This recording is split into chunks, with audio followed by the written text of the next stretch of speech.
프랜차이즈 사업 모델이 되려면 몇 가지 요건이 필요한데, 첫 번째, 너무나 당연하게도 프랜차이즈 사업을 하려면 아이템 경쟁력이 있어야 된다.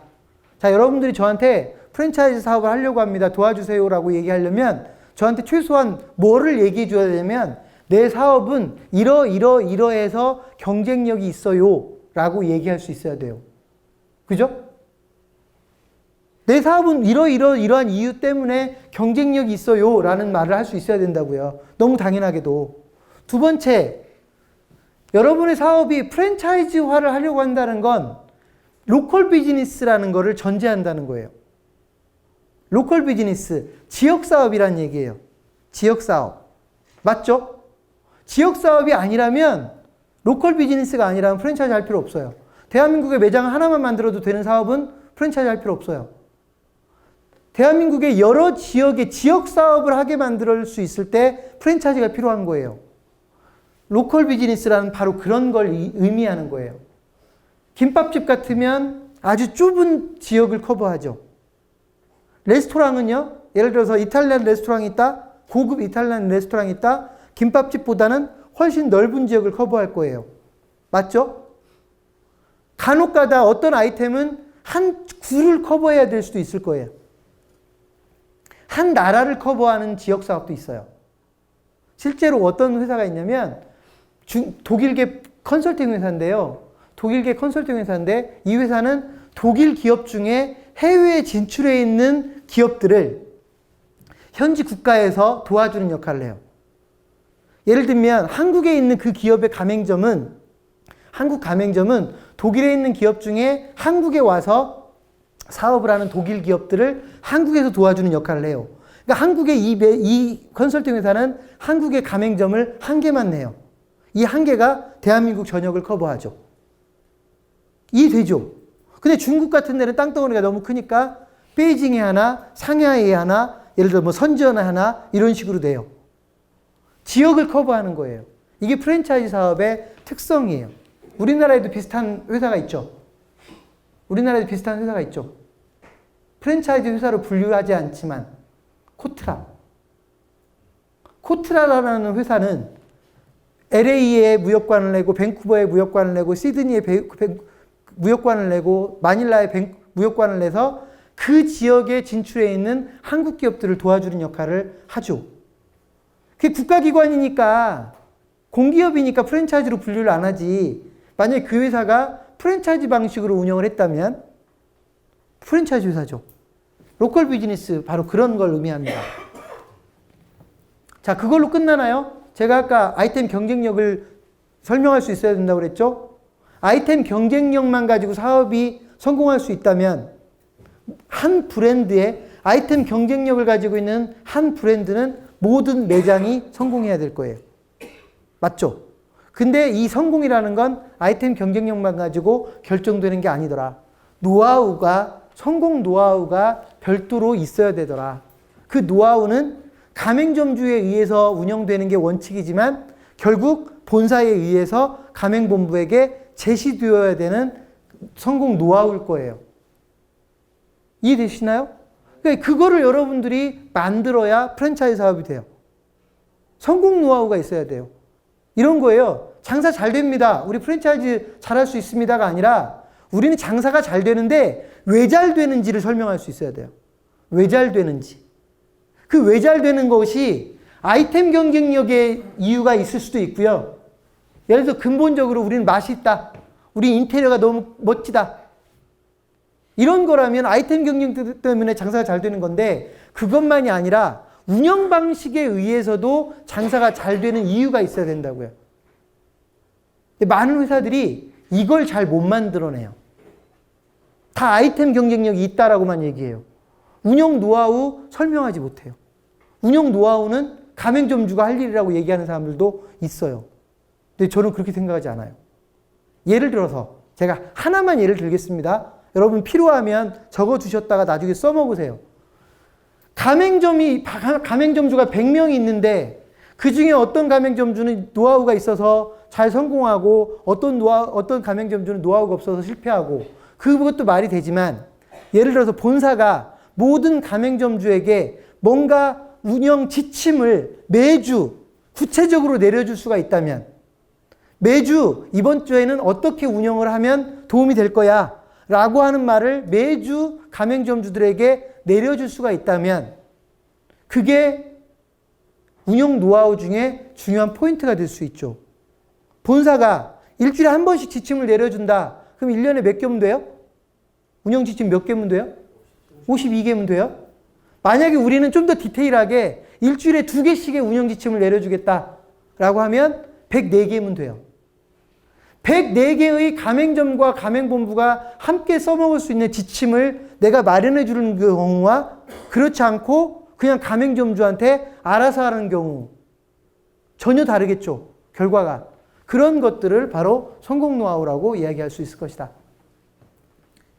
네 번째, 이 모든 게 가맹본부의 역할에 의해서 만들어지는 게 필요하다.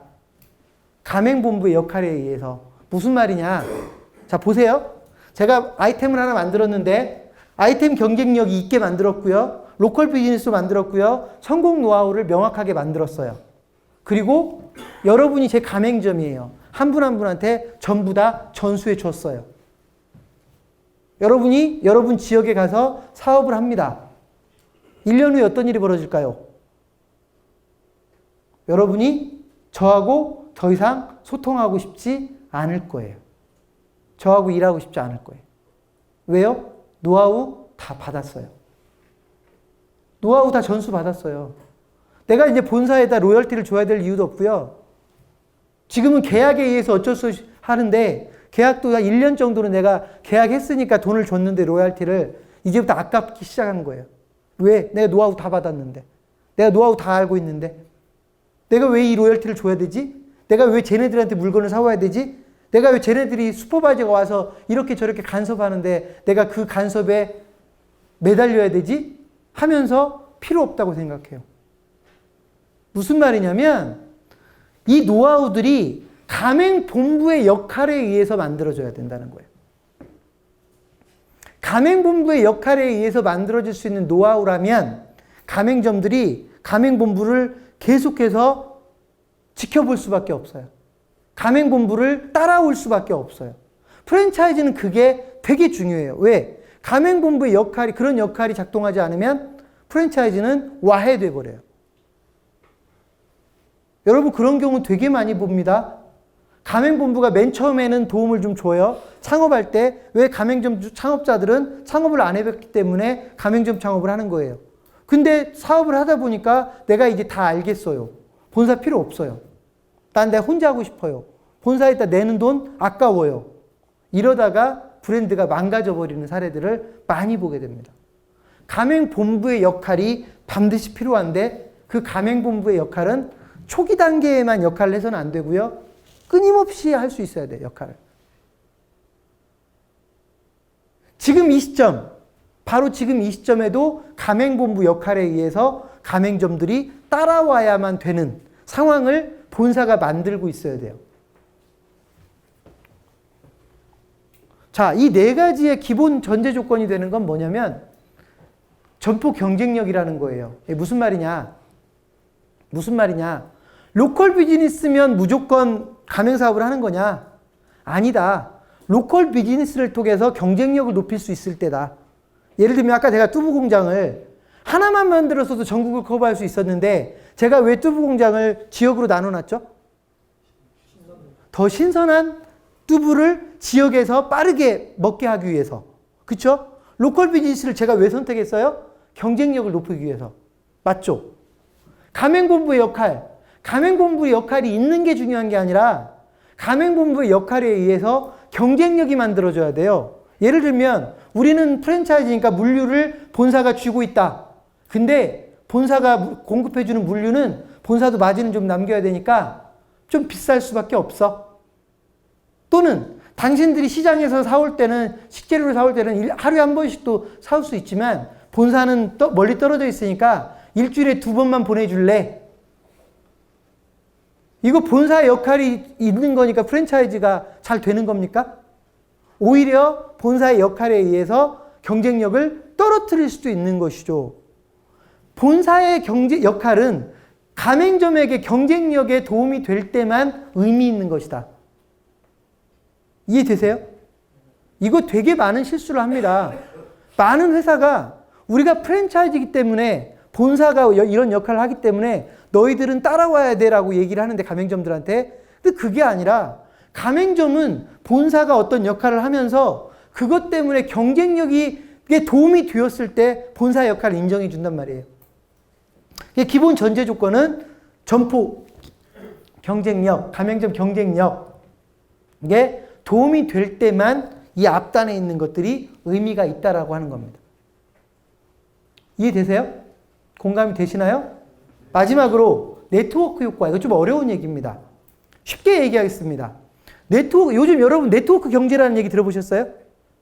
사회적 경제, 네트워크 경제. 예를 들면 내가 요트를 하나 사고 싶은데 내가 요트를 하나 사려면 몇 억이 들어가는데 내가 1년에 그거 10번도 안 탈 것 같아요. 그럼 요트를 어떻게 사면 돼요? 10명이 함께 사면 되죠. 그죠? 이거 사회적 경제, 네트워크 경제 이해되나요? 내가 음식점을 하는데 요리사가 신메뉴를 만드는 게 되게 중요해요. 근데 우리 요리사 월급 200 주는데 200만 원 정도 요리사가 신메뉴를 만들어내는 건 불가능할 것 같아요. 그러면 음식점에 신메뉴 만들어내는 사람이 필요하니까 한 월급 500만 원 줄 사람을 따로 뽑아야 되느냐? 배보다 배꼽이 더 크죠. 500만 원짜리는 감당이 안 돼요. 그런 요리사를 어떻게 확보하면 돼요? 아웃소싱도 물론 답이 되지만 가맹본부가 확보하면 되는 거죠. 가맹본부가 그런 요리사를 확보하면 가맹점들을 위해서 전부 다 역할을 하죠. 이해되나요? 그러니까 언뜻 보면 가맹본부가 확보했다는 건 가맹점들이 함께 요리사를 뽑은 거예요. 맞나요? 가맹점들이 경쟁력이 왜 떨어지는가를 분석해 봤더니 마케팅을 못해요. 그렇다고 모든 가맹점에다가 마케팅 직원을 뽑아놓자니 배보다 배꼽이 더 커요. 어떻게 하면 돼요? 가맹본부가 마케팅 전문가를 채용해서 그 마케팅 전문가로 하여금 가맹점들의 마케팅을 고민하게 만들면 돼요. 그 얘기는 그 마케팅 전문가를 가맹점들이 함께 공유하는 거죠. 이해가 돼요? 프랜차이즈 본사가 왜 공장을 만들어요? 외식 프랜차이즈 업체가 왜 공장을 만들어요? 돈 벌려고? 언뜻 보면 돈 벌려고인데 프랜차이즈의 본래 의미로 돌아간다면 돈 벌려고 만드는 게 아니에요. 그동안은 아웃소싱 해가지고 공급해줬단 말이에요. 가맹점들한테. 그랬더니 내가 원하는 품질을 못 만들어내고 또는 좀 비싼 거예요. 그래서 내가 더 싸게 더 높은 품질로 만들어내고 싶어서 공장을 짓는 거예요. 근데 음식점 하나 하기 위해서 공장을 지을 수는 없으니까 본사가 공장을 지어서 모든 가맹점들이 그 공장을 공유하는 거죠. 이해돼요? 물류 시스템은요? 원래 물류 시스템도 마찬가지예요. 물류 시스템은 원래는 그냥 가맹점이 알아서 해도 돼요. 근데 본사가 한꺼번에 해주는 게 여러 가지로 도움이 될 것 같아서 본사가 한꺼번에 해줬단 말이에요. 근데 본사가 한꺼번에 해줄 때 비용을 충당하지 못하면 그냥 예를 들어서 본사가 업체만 지정해줘서 그 업체한테 물건을 갖다 쓰게 했죠. 그랬더니 업체가 예를 들어서 우리 거의 고유의 특징을 못 살려주는 거예요. 아, 그래? 그럼 우리가 물류 시스템을 직접 가져가자. 본사가 물류 시스템을 세팅을 해서 모든 가맹점주들이 그 물류 시스템에 덕을 보게 만들면 이게 바로 공유경제, 네트워크 경제다. 프랜차이즈는요, 네트워크 경제예요. 프랜차이즈는 네트워크 효과를 만들어내야 돼요. 네트워크 효과를 못 만들어내면 끝장나는 거예요. 저는 우리나라 프랜차이즈 회사들이 다른 건 다 잘하고 있는 것도 있는데 결국 네트워크 효과를 못 만들어내고 있다고 생각해요. 예를 들면 어떤 회사가 돈을 벌어서 가맹점을 1000개쯤 만들었으면 그래서 이게 돈을 몇백억 단위로 벌고 있으면 더 유능한 직원을 더 끝내주는 시스템을 더 끝내주는 뭔가 장치를 만들어서 가맹점들이 그 혜택을 볼 수 있게끔 가동을 해주면 프랜차이즈가 될 수 있을 텐데 제가 보기엔 거기서 욕심들을 내는 것 같아요. 또는 모르거나 이 정도만으로도 충분해라고 모르거나 아니면 그렇게 더 하려면 더 많은 돈을 투자해야 되니까 제가 그냥 나는 내가 그 이상은 생각하지 않아. 나는 이제부터 내가 돈 벌고 말래. 뭐라고 생각해버리면 더 이상 투자를 안 하는 것이죠. 자, 프랜차이즈는 이러한 요건들이 갖춰져야 프랜차이즈 사업이 멋져진다는 얘기입니다. 경쟁력이. 여러분 어떤 회사들이 가맹 사업을 좀 하다가 이제 규모가 좀 커지니까 뭘 어떻게 해야 될지 모르겠대요. 저는 그때 그분들한테 단순하게 설명해요. 가맹점들하고 함께 나눠 가질 수 있는 걸 본사에서 장만하세요. 그게 사람일 수도 있고, 그게 공장일 수도 있고, 그게 물류 시스템일 수도 있고, 그게 신메뉴 개발 시스템일 수도 있고, 그게 마케팅 시스템일 수도 있고, 필요하면 해외 진출일 수도 있고요. 필요하면 해외에서 뭔가를 조달할 수 있는 시스템일 수도 있고요. 가맹점주들과 함께 나눠 가질 수 있는 걸 장만하면 그게 바로 프랜차이즈 사업의 끊임없는 노력이 될 것이다 라고 설명합니다.